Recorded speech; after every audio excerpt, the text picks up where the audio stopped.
when you look at DC, the level of wealth around DC, when it's mostly politicians. Right. You got Newsom, man, buying it. You know, this is obviously stateside, but you know, he's a $9.5 million house. He's the governor of California. I get you can own businesses, but there's just too much. There's too much overlapping.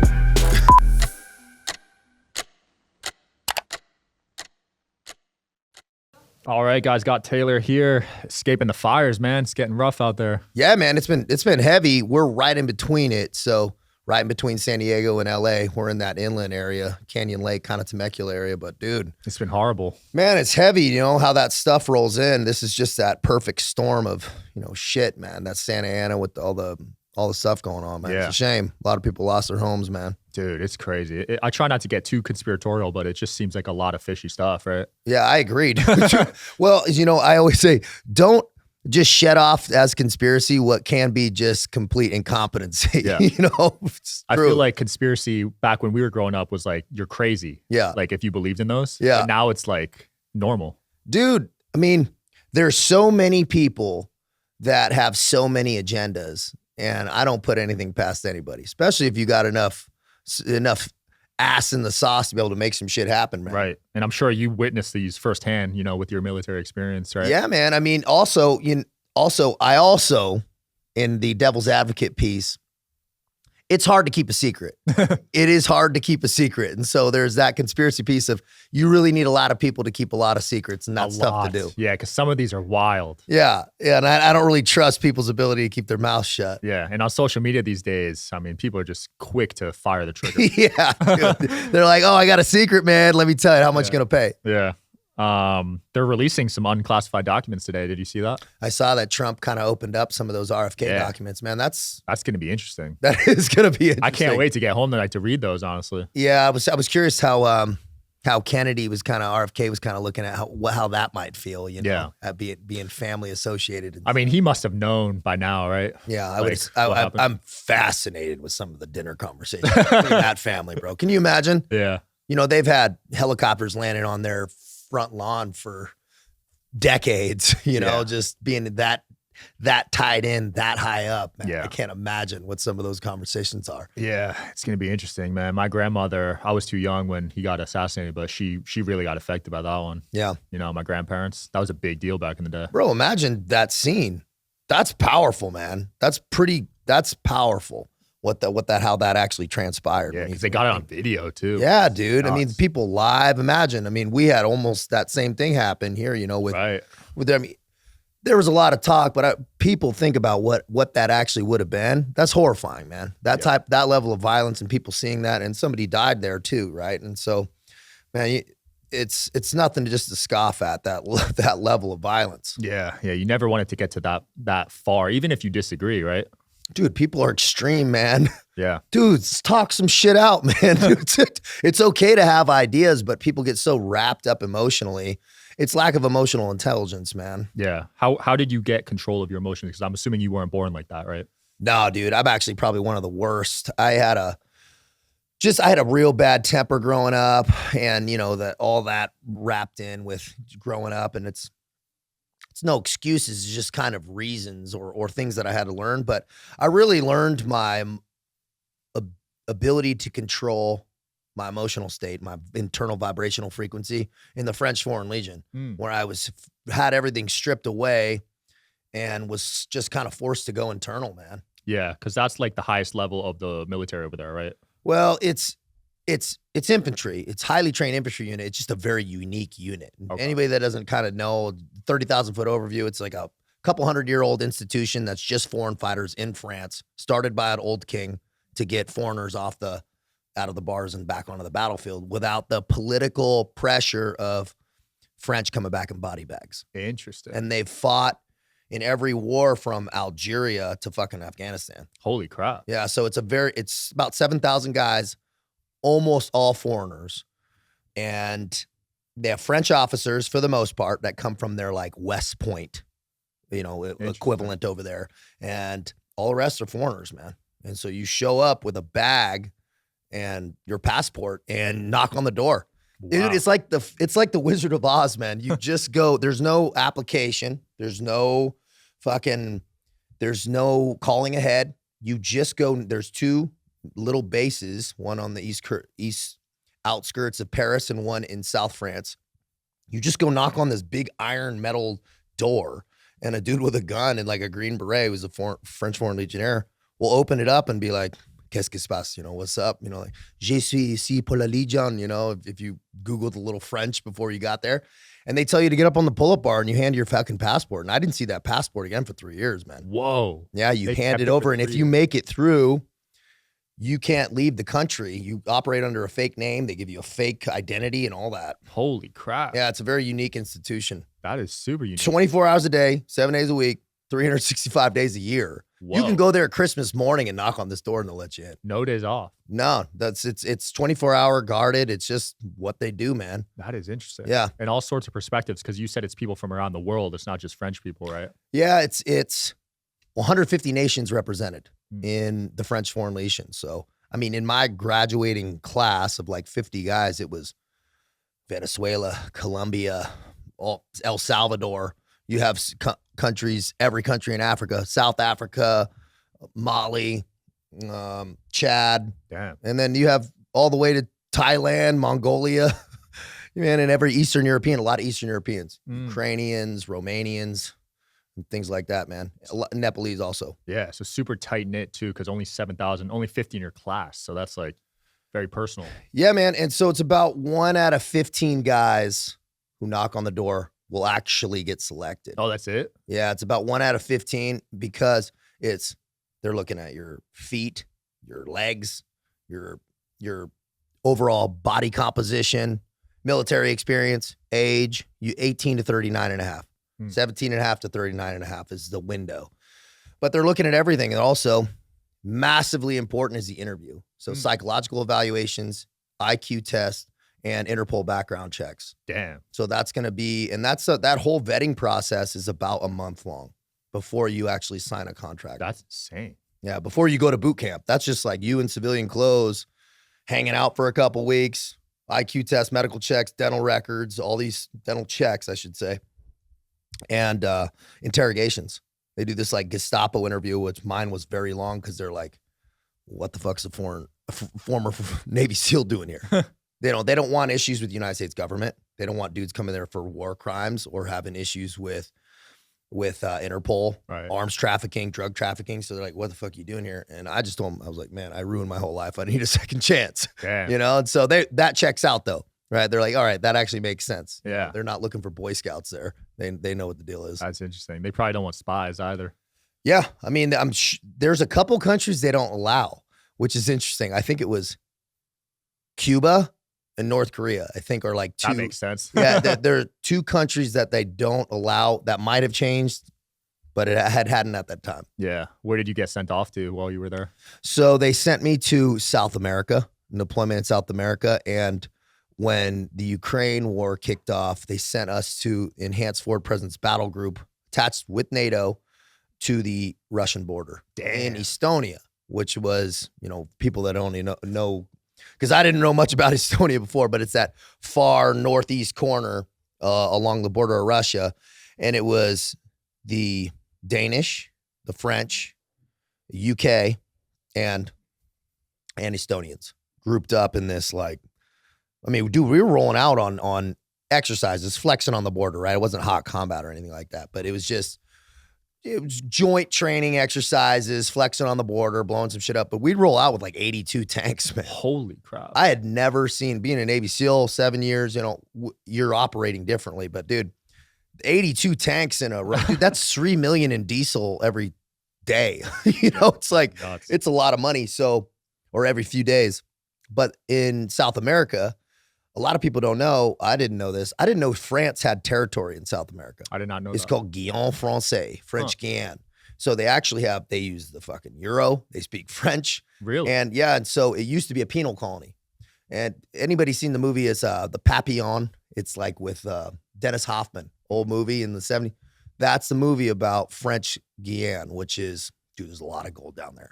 The whole job down there was patrolling, deep jungle operations, pretty much but policing any illegal gold mining operations and also kind of securing legal gold mining operations Hmm.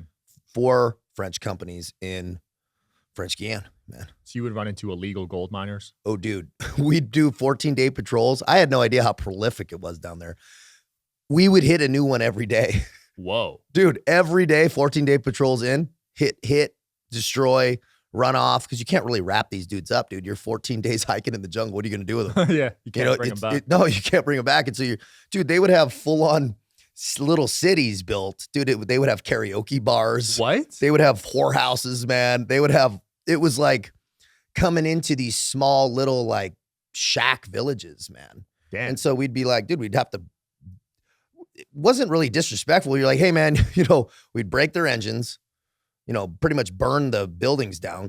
Dude, they would use tons of mercury. There was to cut the gold. It rip apart that place in terms of chemicals. Dude, they would have us jumping in these mercury lakes, pulling out diesel engines and hoses and shit. That's probably not the best. They're like, hey, Navy SEAL, go for a swim, And I'm like, all right, dude, let's get it. New guy on the totem pole, man. Yeah. Yeah. So it was the military sending you to do that to them? Yeah. So it's the French government. French government. Okay. So the French Foreign Legion is I would say it's kind of like the Marine Corps in terms of structure and like formality. Yeah. And it's a one-stop shop for France. So the French Foreign Legion has their own cavalry, tanks. They have their own parachute regiment. I was at the mountain regiment, which is kind of attached to the 27th Mountain Infantry Brigade of France. So it was a mountain engineering regiment.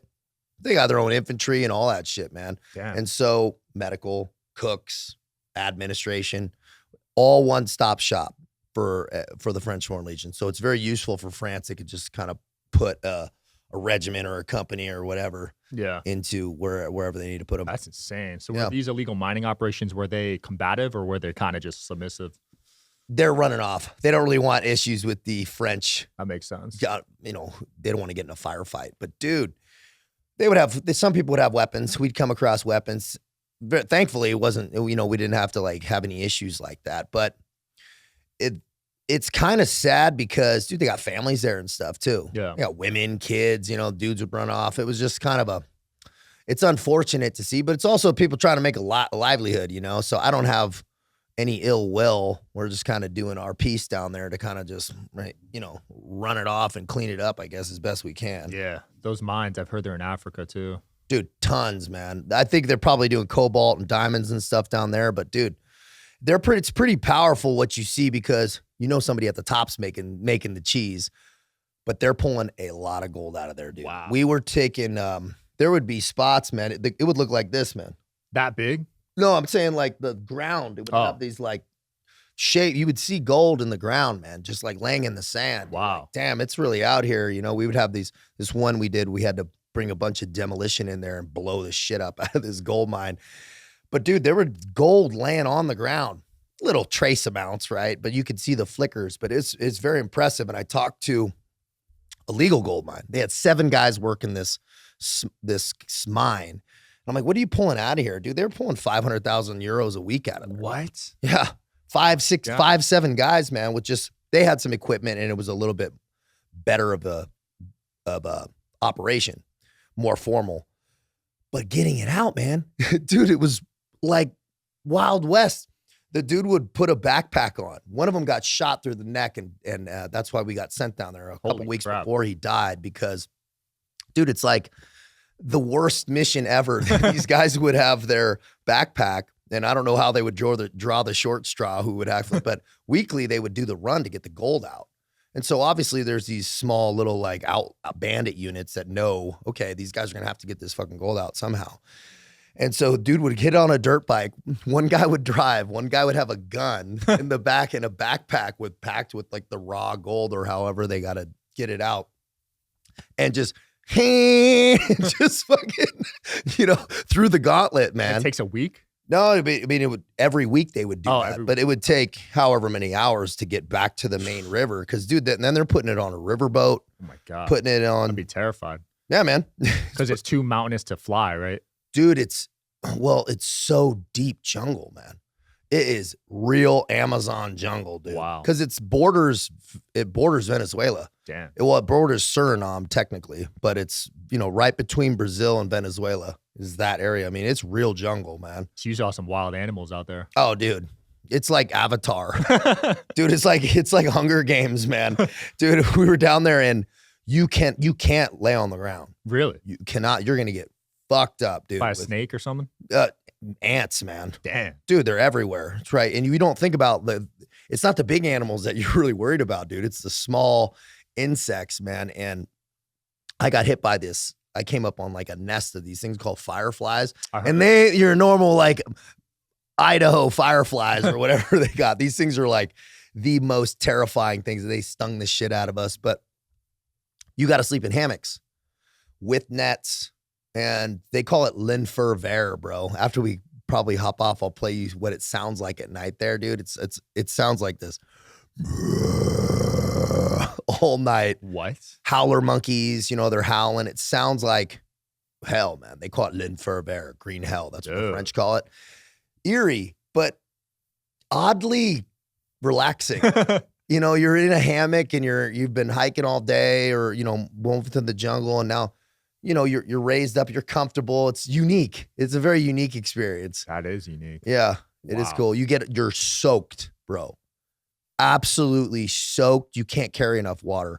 We would have 3-liter water bottles and we'd have water purification tablets. And so you'd go through 3 liters of water in like a fucking hour. Holy shit. So you'd have to consistently be refilling these things and putting water purification tablets and ideally hiking near a river or patrolling near a river so you can actually keep your water surplus up. It's substantial. So you have one completely wet pair of socks, pants, boots, and that's just soaked.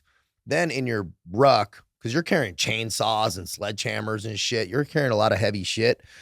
And as the American, they gave me a lot of extra love too. So I had a little extra weight, of stuff to carry. But in there you have a dry bag with dry stuff that you only bring out at night after you kind of rinse off in the river and kind of like clean up a little bit. Then you'll put your dry shit on it, dude. Putting that dry shit on at night, bro, is like heaven. Yeah. Heaven, man. You lay in your hammock, you're like, oh, dude, just having dry feet for like 5 seconds. I love it. It's unbelievable. like putting on the fresh laundry. It's a little warm. Oh, dude, it felt amazing. And then in the morning, you're putting all that wet shit back on because it's not drying. So it's like wet socks and pants and your shirt, like putting a wet shirt back on. Damn. Yeah. It's good times, man. You're like, why did I sign up for this? Dude, I was actually happy because working in the French Foreign Legion is like a break because back at the regiment in France, dude, the French Foreign Legion is like prison with a gun, man. Damn. It's strict, very strict, very formal. It's a lot of pressure. Job satisfaction's not super high. It's a lot of guys that are from really poor countries that need to be there. Some guys running from the law, they need to be there. So it's it's like an Eastern Bloc. A lot of Eastern Bloc guys are in leadership positions on the enlisted side.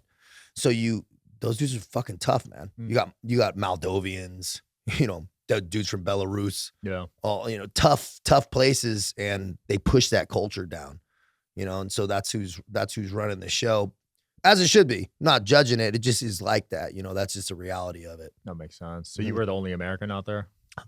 There was one other American who was in my company who ended up going to Ukraine. So he ended up leaving his contract early and going to fight in Ukraine. He's still over there. Damn. Prior Marine. Yeah, that war's still going on, right? Yeah. Mm-hmm. You optimistic about Trump putting an end to some of these? Dude, strength is important. Right. I think we see what happens with lack of strength. Yeah. Right. And having strength and some competency back in the driver's seat is fucking nice to see, man. Yeah. And so I think it can only be net positive. I agree. Because you were serving under Biden, right? I was serving under Obama. Oh, Obama. Really, and Biden, but I was in France for Biden. Okay. So I just got back last year, like 11, 12 months ago was when Wow. I got back from France. So I've been in so I was under Biden. So it was weird seeing these last years from an outside perspective in Europe. Mm. It was odd. Yeah. How did they talk about what was going on? They were like, what the fuck's going on over there? It was weird because you're in the French Foreign Legion, which is like the last bastion of anti-wokeness Yeah. that you could ever fucking imagine. Bro, you talk about gender fluidity and stuff, and I'm not judging. I don't care. People live their lives. But you try to explain that to a Romanian who fucking is like, what? It's completely baffling. Like they're just not like connecting the dots on that shit. They don't understand it, how. And so it was interesting to see also the political. France is pretty left, right? Oh, is it? Yeah, France is pretty left, and they're having a really, really tough time with integration with immigration. And Marseille, where I actually lived and close to, was the most dangerous city in Europe. Damn. For like the last 3 years.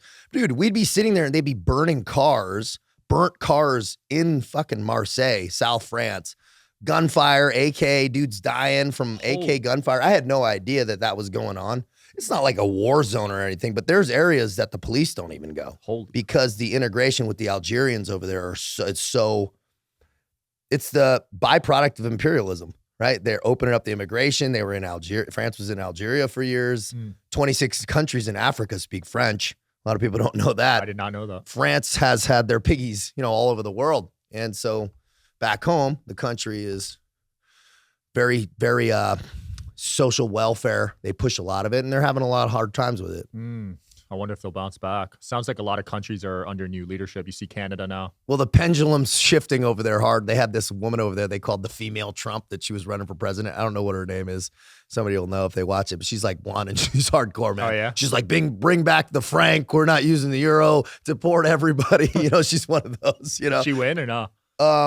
She didn't win this last time. Macron won again, but that dialogue is going on, right? That extreme left and right is really that extreme bipartisan view between conservatives and liberals is playing out in France also. Yeah, it's interesting to see how different politicians treat the guys in the military too. Yeah, Yeah, and I like to see the pride. What was interesting about France is we would do a lot of patrols with guns and through villages.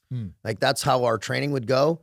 And here it would kind of raise some eyebrows, right? If you saw a platoon or a group just patrolling through your fucking neighborhood. Over there is like old lady with her baguette, like, bonjour. Very, very different culture, and definitely between a lot of older, because a lot of them were around, maybe they were younger during the tail of World War II or some fight, but Europe has they've been in it. United States, man, so geographically isolated, people forget that there's shit going on, and it's not a very kind world for the most part. Facts. And people get a little bit, our geographic isolation, I think people forget that. And over there, especially with the older population, but man, they use the French Foreign Legion and other units in France to do what's called Vigiparat, which is anti-terrorism, internal domestic missions. They have such a high risk of terror events or terrorism in France because of, places of worship, monuments and all this. They use 2-month sections. For 2 months, we would do these small missions, which was patrolling all these things in France, deployed internal, which is illegal here. Like you can't use the military to do that type of stuff here, but I patrolled along the Riviera, the beach, with an HK. Damn. Full on camo, and people like, hey, topless chicks, like, hey, bonjour, like, no, merci à vous. And they know you're French Foreign Legionnaires here serving in their country, and it's like a totally normal thing. It's very normal to see that. And so it's interesting. That's interesting. Because you do have it, they're very kind of left and, very, very tough laws around weapons and all that stuff in France. But then you also have this other juxtaposition where French Foreign Legionnaires patrolling the streets. Yeah. Very odd. The psychology of it's fascinating, because over here it's the reverse. You see a police officer, you get nervous. Yeah. Yeah. That authority. Who knows why that is? Maybe we have some, I think it is our geographic isolation and the safety that's created that we're like, why do I need this? Yeah, because we have no imminent threats. Yeah, why does this authority figure need to be here? Or why does this guy with a gun need to be here? Other countries are worried about invasion. They got neighboring countries to worry about. Yeah. We're so, like you said, we're so far out of the way. We're not worried about invasions. Yeah, man. And it's important for people to remember that we are safe because of our big stick. Right.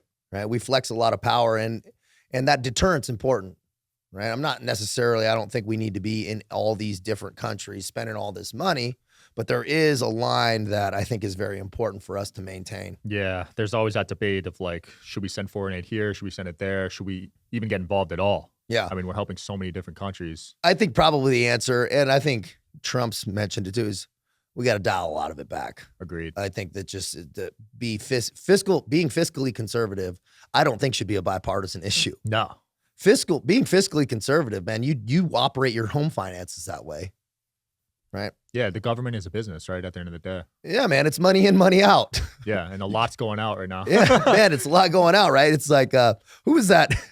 Who was that comedian he's talking about, man? He goes, we had a debt? He goes, who do we owe? He goes, fuck them, don't pay them. It's funny, simplified in that way. Obviously, it's not correct, but it's so funny is that we're just driving this debt up, and it's just not going to work in a sustainable way.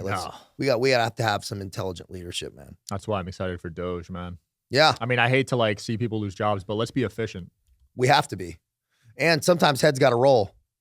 Yeah, if you're not performing, I mean, I'm all results oriented. So like, if you're not performing, bye. Dude, it's absurd people not showing up to work. And somebody did a rundown of how many government agencies we have or departments.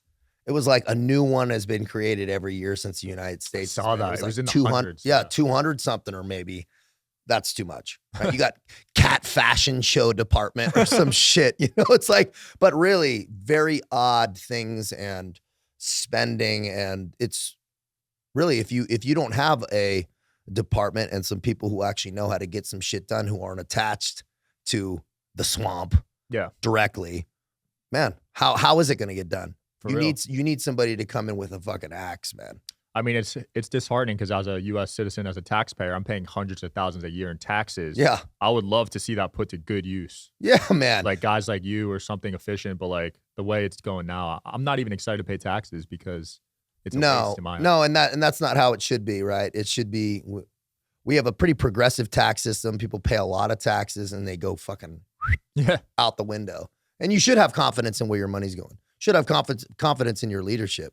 Agreed. Because I would love to help our economy or whatever in our government if it was actually being used efficiently. Yeah, if it was, yeah. You know? But now everyone I talk to hates paying taxes, just being honest. Yeah, and that shouldn't really be, because you should feel like you're in a partnership with the United States government and that things are going to be spent in an intelligent way, and that just has not been the fucking case. Who knows whose pockets it's lining? We know it's not going to the places it's done. Follow the money, man. I mean, the fact that the Pentagon or all these places, man, can't pass a fucking audit. Yeah, I saw that. Is really concerning, man. They're like, man, it's just $1 billion, dude. Just 10 billion. Just move a decimal, man. I mean, you carry the one, shit happens. It's like, nah, man. Like, even down to military units, you have got to have your shit on point, man. There can't be things missing. Right. And that same logic should be applied all the way up the chain. Yeah, you see these movies and it's like these dark money operations. Do you think there's any truth to like that within the government? How funding all this weird stuff? Oh, fuck yeah. Do you think so? Yeah, man, I do. I mean, it's impossible to have that much money and not have some dark shit going down, right? Yeah. Not have pots of money that are being used for, whatever. I mean, the Pentagon, 8th audit, missing so much money. It's just like, where to go? Well, it's not even like wasn't it like $1 trillion? It was a lot of money. Something crazy, some crazy amount of money that is, it's also concerning when you look at DC, the level of wealth around DC when it's mostly politicians. Right. Right. You got Newsom, man, buying it, this is obviously stateside, but he's a $9.5 million house. He's the governor of California. I get you can own businesses, but there's just too much. There's too much overlapping, questionable shit going on when they're not even trying to hide it anymore, man. It's hard to hide a house, right? They're not even trying to hide it anymore. When at least before they had the honor to try to hide it, man. They're not even doing that anymore. Well, I think because of social media too. People on X are getting news so fast. It's like, dude.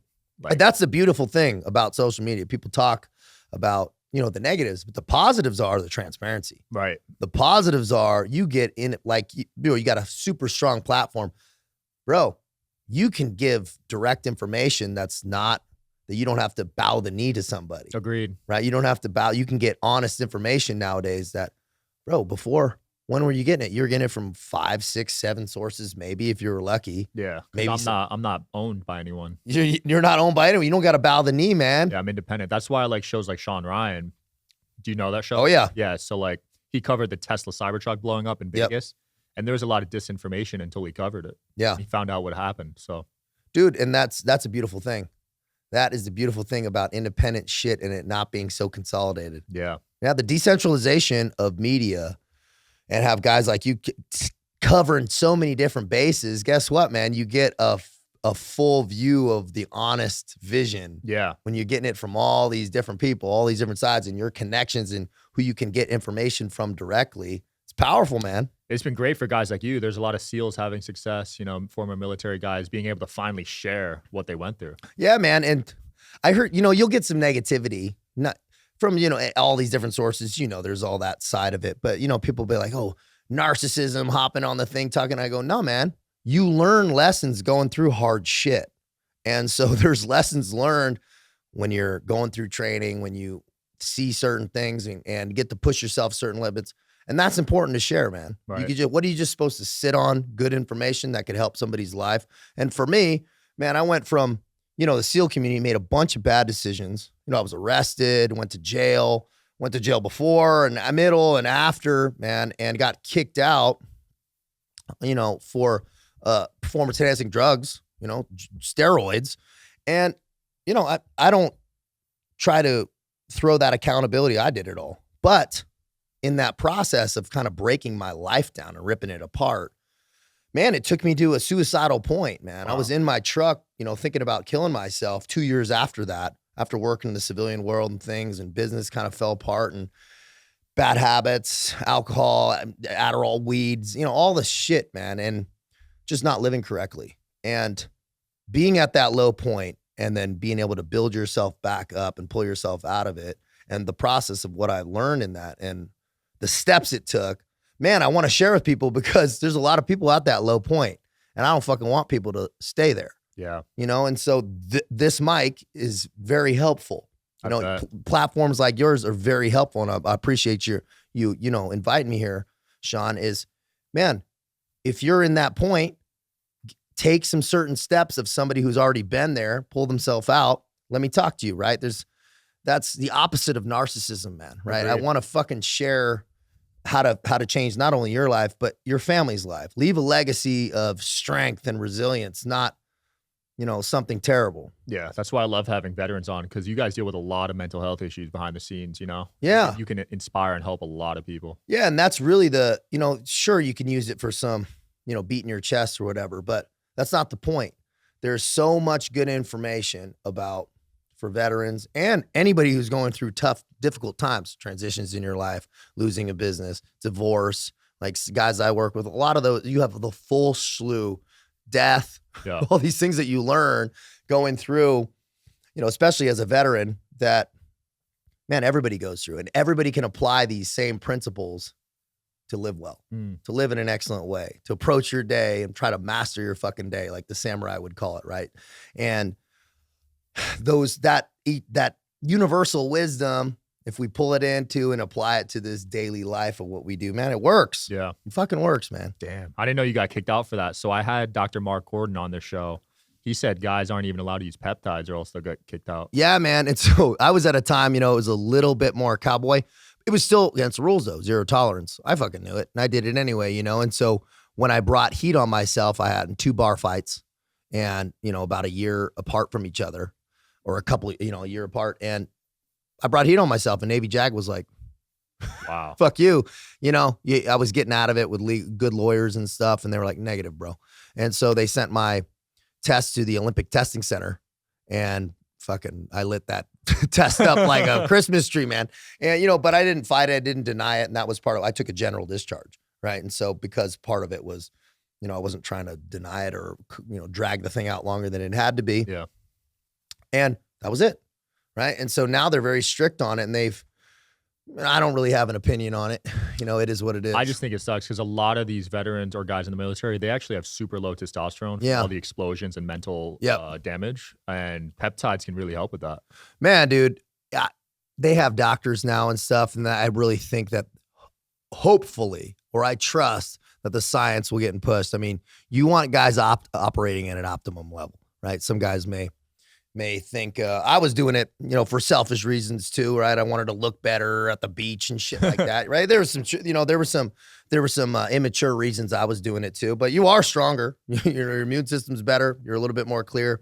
You could operate a little bit longer. So there's definite positives to it, man. Well, testosterone is super important as a male. Yeah, man, dude. And guys are, sleep deprivation, going through a lot of years of, getting banged up, man. I think it's important. It's at least listen to the doctors, at least listen to the people who actually fucking know and are putting some good information out. Yeah. It's crazy what I've heard, what you guys deal through, because you guys have to hide your injuries too, or else they'll discharge you, right? Man, dude, I mean, you'll go through a med board pretty quickly, but it's a tough game, man. It's a real tough game. You're operating a lot. You're training. A lot of people don't talk about how dangerous the training is. A lot of guys die. It's not from combat. It's from training, man. Really? Yeah, man. Holy Jumps, crap.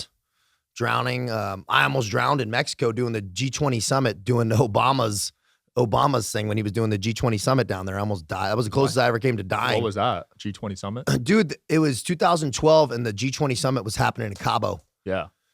And they used a couple SEAL units. One was doing his like Overwatch on land, and my little unit, that Team 7, was drew the short straw, and we were doing the Maritime Extraction Force. So we were kind of like 2 miles out to sea, getting towed on these boats for about a week while off of Obama's little mansion he rented at the fucking golf course, right? Holy crap. So while they were worried about the cartels. So while he was transiting, they were worried, okay, if he gets wrapped up and we need to like extract him via ocean, we're going to use some team guys, some SWIC guys, whatever.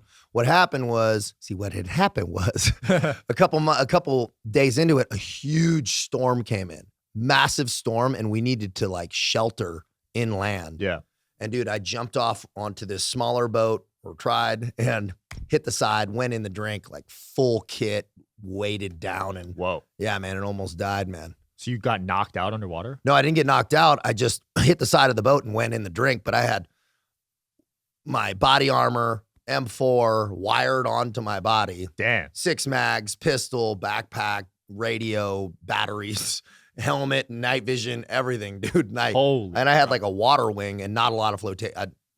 Pretty much zero flotation, and was just treading water in like huge swells, trying to get away from the props of the ship. And jeez. Yeah, it was pretty 2 o'clock, 3 o'clock in the morning. It was hectic. So you couldn't see. Oh, dude, it was hectic. And so I was pretty much at mass exertion I was exhausted. It probably wasn't longer than a minute though, right? Minute and a half. The waves maybe. were that intense. But I was just sinking, man. And then I finally got a hand by one of the homies, and he's like, "You want to lift?" That's what he said to me. And I was like, just fuck, dude. Right. So just little things like that. Like we're not in Iraq. I went to Iraq with Team 7 also and shit. But it was, those are the times you go, oh shit, this is real all the time. Yeah. Right. Jumping. And it's a dangerous gig, bro. Not to mention the injuries you sustain. Land warfare, carrying dudes. You're training hard. The brain injuries. Almost every single veteran has brain injuries. Dude, you're doing breaching inside of kill houses and training, and you're blowing doors open, and man, the percussion is very, very powerful. A lot. Yeah, the military doctor, Mark, he was saying just even firing bullets indoors around people is a mini concussion. Oh, dude, you're doing it all the time, and then you're bringing C4 into the situation in enclosed spaces.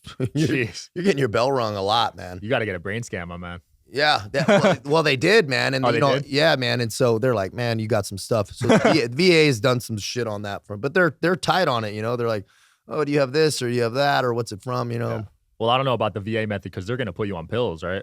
Well, they tried, but I don't take them, man. Good. I found in my life that my clarity is important, bro. And so anything that tries to dull my clarity, I don't know what your belief in faith, but like, you know, whether you believe in energies or universal frequencies, man, if anything that kind of clouds that vision and that clarity, man, is I ain't about, bro. I agree. I'm trying to stay tapped the fuck in. Same. I try to stay natural, bro. Yeah, try to stay tapped in because, you know, anything that blocks that connection and stops that download coming and that those ideas and that ability to engage correctly, bro. I'm trying to stay sharp, not dull. Agreed. Have you always had the spiritual side to you? I've always known that there's a guiding force. Yeah. That's just since I was a child. I never lost that. I wasn't raised super religious. My parents actually exposed me to Buddhism. So they were kind of raised Catholic, but I went to meditation things and was pretty exposed to a lot of that stuff growing up and was just kind of told, hey, you know, you can kind of, wasn't guided in any real direction. We went to church sometimes and stuff. My parents split up though, and I was raised by mom. She was a teacher. So I was, but very open-minded. But I've just have always stayed connected in the fact that I really truly think I'm on a, you know, and everybody has a divine design for themselves in their life, right? And it's that authentic voice that speaks to us is like, hey, Sean, hey man, let's do this, man. Let's tighten this part up. Let's get up a little earlier. Like there's that voice that, so I heard somebody say it the other day. It was called that internal advisor. I like that internal advisor. And I get the chills when I think about that, man, because that internal advisor, anytime we go, nah, man, we stack a little karmic debt on ourselves. Things happen, man. But if you stay aligned with that internal advisor, things go well. Things go generally pretty smooth. I love that, yeah. man. Because you start wondering, we could get deep with this, but like, where do thoughts come from? Yeah. You know what I mean? Oh, man. We can get real deep because thoughts are not nothing. Right. And I don't think all our thoughts are our own or maybe any of them. Right. It's like, where is that coming from? Where's an idea come from? Man? Right. I think it's pretty egotistical to think it's all internal. Right. It's all my brain and this and that, man. I think there's more. I think so too. There's more to it. I've come to the conclusion at this point that there is no original thought. Ooh, that's powerful. Everything you've thought of, someone else has already thought of. Yeah. You know, because you go on social media, you see these videos, and you're like, wait, I thought of that years ago. Yeah. There's an interesting documentary on this they're called the Telepathy Kids or something. It was kids with really extreme forms of mental challenges and kids that can't talk or nonverbal and stuff. And they were hooking them up to brain scans. And I don't know how they were figuring out, but there's like this way they communicate or something happens. And it's interesting because a lot of them were aligning with like, we're here. Our whole focus here is to experience things and upload things to a collective unconscious. Whoa. Yeah, dude. And I was like, whoa, because what is that universe, that collective unconscious? It's all human wisdom and experience that's like uploaded into what? And they were getting into like, alien. It was kind of getting in, but it was very interesting because it kind of checks out. We're here experiencing energy, what were happening, war. Think about thousands and thousands of years of human experience. Where's it all going? It's not going nowhere. Man, it's getting uploaded into this collective unconscious that we can all tap into when we're really aligned. I could see that. I think we are all connected in some way, man. I agree. Dude, all the trees are connected. We're not something here. Alan Watts, who I really like, says this about, we're not something here experiencing something apart. We're not apart from. We're gold dust. We're you or me, and we're this fucking table. You know, we're all just this intermingling. We're perfectly connected with our surroundings. We're here. We're supposed to be here. You are the universe's ability to become conscious of itself. Very powerful stuff when we break down really what we're here. We're the universe being conscious of itself. Yeah. And the fact that we know that, and when we tap into that, we're fucking empowered, right? We're very empowered individuals that when we get depressed or whatever, when we're depressed, man, we're being very selfish. And I'm saying that from my own perspective. Anytime when I was in like my suicidal state, what brought me out of that was when I heard what I call God, was this authentic voice be like, you pussy. Think about your inner dialogue. If you play your inner dialogue right now, Taylor, it was me, I. Why is this? Oh, that poor me. It was like fucking boo-hoo. Man, you have a sister, you have a mom, you have people that care about you. What legacy are you leaving? What devastation are you leaving for them, right? Get out of yourself. And that's when I decided to go in the Foreign Legion. I love that. It was like, that was the moment where I just fucking was like, I got to get out of myself a little bit. And I suggest to anybody think about that is zoom out, think about your internal dialogue. And that goes positive and negative, right? Make sure your internal dialogue stays, you're conscious of it.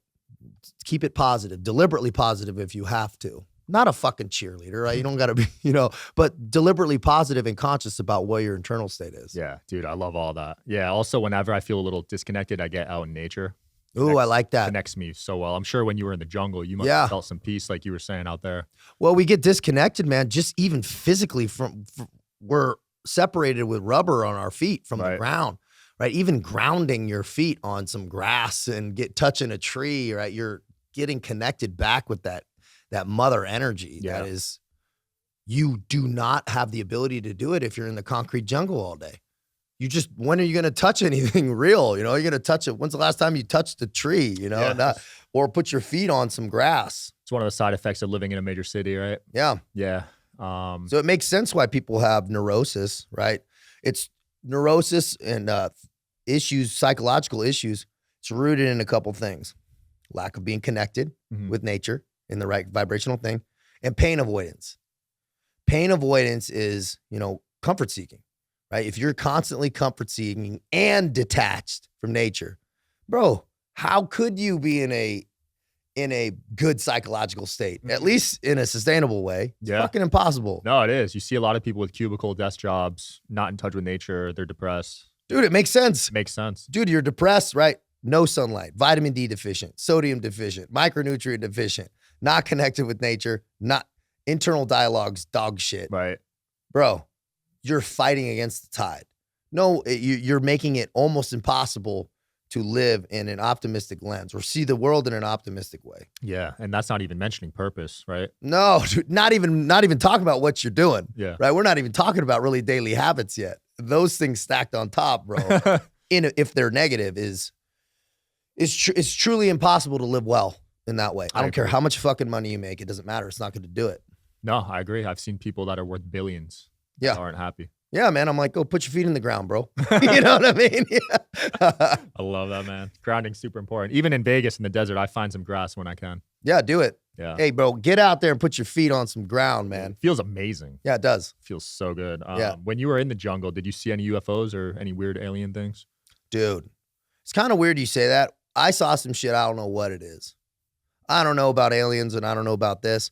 I do, for the record, think that the universe is so big that it's just statistically it'd be probably impossible for things to not. Yeah. But man, you see things moving around and stuff, but I don't know what's satellites and what's this and what's that though. I saw Starlink once and I was freaking out. I started recording it. Yeah. I posted on my story. Everyone's like, that's Starlink. I'm like, oh, man.